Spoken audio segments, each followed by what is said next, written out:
If you're not sure where to start and you're looking for a ready-made workout plan, this video is for you. If you've already got a plan and you're just looking for a new exercise or technique to add, we got you there too. If you're looking to buy meat over the phone, we don't do that. That's not us. But the other stuff, stick around.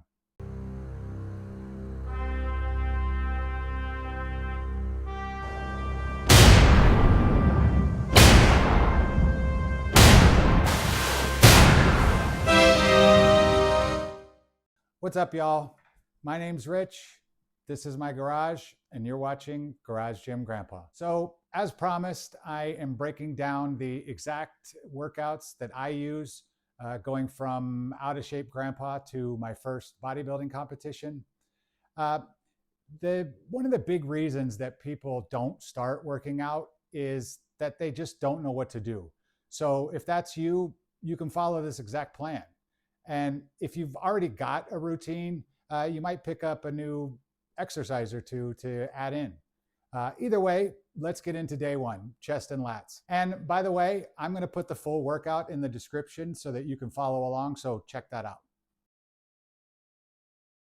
So a couple of tips for incline press. First thing is the incline of the bench. I like to keep the bench at 30 degrees.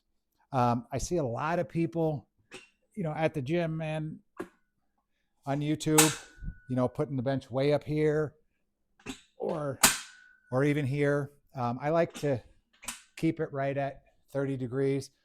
I've seen studies that show that 30 degrees is really the sweet spot, and anything above 30 degrees, the more you get over, the more it is putting the emphasis on your shoulders. And when I'm doing chest, that's pretty much my biggest struggle, is to take the emphasis off my shoulders and put it all on my chest. So that's why I like to keep it at 30 degrees.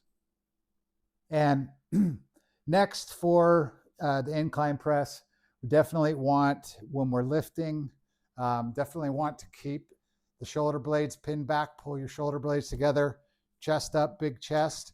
But the big thing that I try to do, once again, to take the emphasis off of my shoulders during the lift. When you're doing the lift, rather than just concentrating on pushing the weight up and just kind of mindlessly pushing the weight up, what I like to concentrate on is, as I'm pushing up, trying to bend the bar in like that, and then squeezing my pecs together. Obviously, you can't bend the bar in like that, but thinking about that and then squeezing the pecs together on the way up, that really isolates the pecs in the exercise and takes the shoulders out of it. So I think these videos are really important because, like I said before, people that just don't know how to start probably won't. So, if you want to take this whole plan and use it, please go ahead. It's also important to just watch a bunch of stuff and get some ideas for something else you might want to just try. I've watched hundreds of videos and dozens of people on YouTube and got a bunch of things myself. So for incline dumbbell press, again, we want to have the bench at 30 degrees. First tip is basically just to get in position. What I like to do is put the dumbbell on my knees. This will help when you get into the heavier weight. I've just got 25 on here, so for the demonstration, but once you get heavier in weight, it helps a lot. Put these on your knees, and then as you come back, you can push up with your legs, and it just kind of helps to get the weights up in position. So push back. What I like to do is keep my elbows at 45 degrees as I'm pressing. I see a lot of people with the elbows flared way out and pressing. That tends to, once again, get more shoulders involved. So I like to keep the elbows at 45 degrees just to help keep the emphasis on the chest. I also like to angle my hands a little bit rather than having my hands straight across and coming up. I like to angle them a little bit, just take some of the pressure off of the shoulder. Not so much keeping it out of the exercise, just to help prevent discomfort. So elbows 45 degrees. arms slightly angled or hands slightly angled, and then press. And then back to the knees for the dismount. And what I like to do with the dumbbell press is just like on the incline Smith machine press. I like to really concentrate on contracting my pecs at the during the lift and especially at the top. I find it really important, at least for me, because if I don't concentrate on that, if I'm just pushing the weight, especially with the dumbbell press, I just don't really feel it in my chest. But if I really concentrate on that, it helps a lot. Next exercise is the wide grip lat pull downs. A couple of tips for lat pull downs. Number one, definitely get yourself one of these leg hold downs. Especially as you get up in weight, that way you don't have to fight being pulled up by the bar. This will keep you in place and let you focus a lot more on the exercise rather than worrying about whether your butt is on the seat. So other than that, a couple of things that I like to do. Number one, as I pull down, I like to lean back just a little bit. I see a lot of people say that you want to be, back at a 45-degree angle, which if that works for you, that's great. I don't like to be back quite that far. Basically, when you're doing a lat pull down, you're basically simulating pull-ups. And when you're doing a pull-up, you're not doing a pull-up at a crazy angle. So I like to lean back just a little bit.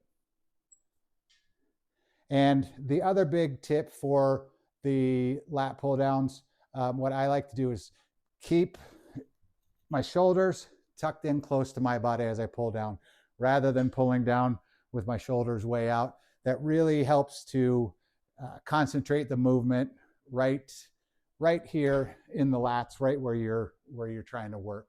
So when I'm pulling down, I like to make sure to keep my elbows close into my body as I'm coming down. So for the lat pull downs, I can't stress enough the importance of the leg hold down attachment. I waited way too long to get one because I just figured I don't really need it. I'm not lifting heavy enough for it really. But it was a game changer when I got it. It really helps to concentrate on the lift, concentrate on working the lats while you're doing it. Like I said, rather than worrying about whether you're staying down. I honestly couldn't believe the difference once I finally got them or got that attachment and started using it. I'd get one right away. Okay, next exercise is single arm lat pull downs. And so a couple of tips for this exercise. Basically, you're going to be setting up just like the wide grip lat pull downs. I like to lean back just a little bit. Couple of tips for this. Number one, what I like to do is when I'm doing the pull down, as I'm pulling down, I like to think about that I am pulling this down with my armpit. And that really goes to the mind muscle connection that I mentioned earlier. And you probably hear that a lot, and a lot of people probably have no idea what that actually means. For me, what that is when you're doing certain lifts, you want to try to concentrate on the muscle that you're really trying to work. Your body, your brain actually wants to use the strongest muscle in the lift, whatever that muscle is that can be involved in that lift. Your brain wants to automatically use that strongest muscle, whether or not that's the one you're trying to target in the lift. Now, am I saying that by thinking about a muscle, that's going to make you use it more? No, not really. But concentrating on what muscle it is that you're trying to work, that's going to help your form, and that's going to help you, target that muscle a lot better. So what I like to do is think about pulling this down basically with my armpit. And that is going to really help you activate the lat in this exercise a lot more than, once again, just mindlessly pulling the weight. The other thing is, what I like to do is on the way up, Number one, you really want to control that eccentric motion, which is after the pull down, which is coming back up. Rather than just pulling and letting it go, you want to do a nice controlled eccentric. And then you want to let that arm go all the way up to the top and then pull back down. You want to get that full range of motion, that full stretch all the way up. Don't cheat yourself on the way up. And it's the same thing with that eccentric. You're really cheating yourself if you're just letting the weight fall and then coming down. You're basically missing out on half the exercise. So let it be real controlled and go all the way up. So one thing I didn't talk about in the setup for the single arm lat pull down um, is the same as the wide grip pull down. You want to make sure you keep that elbow close to your body. Basically, the way I look at it is I look at it as I'm trying to put my elbow into my back pocket, and that really gets me on a good line. And like I said, think about pulling with your armpit, and think about trying to put your elbow in your back pocket, and it that really works well for me. Okay, next exercise is cable flies. So what I like to do with the cable flies is a couple of tips. Number one, when you get in position, you want to be leaning forward. You don't want to just start right up here. Go ahead and lean forward into the exercise. And then as you come down, you want to naturally let your body come back a little bit. Your body's going to want to do that anyway. So you want to start forward and then come back just a little bit. What you definitely don't want to do is start here and then lean forward into the exercise as you do it. See a lot of people doing that. And what that's doing is, number one, it's bringing more shoulders into it, but it's also bringing your back into it. And you're really just lifting a lot of the weight with your body weight and your forward momentum. And you don't want to do that. You just want to lift with your chest. The second tip for the cable flies is you want to start when you're up here with your arms just slightly bent. So you want to have just a little slight bend in your elbow. You don't want to try to do it with your arms straight, just a little slight bend. And then you basically, as you come forward, you basically want to keep that same bend in your elbow the whole way through the exercise. The cable flies. This exercise to me is the one that I really get the most out of for chest. It gives me the best feeling after the workout in the chest. The one thing about this that I didn't mention is that at least for me, I think that form is a lot more important in this exercise than weight. So what I would recommend is go with less weight so that you can get perfect form, and I think you'll feel it a lot better and you'll get better results. Okay, so for dips, a couple of tips.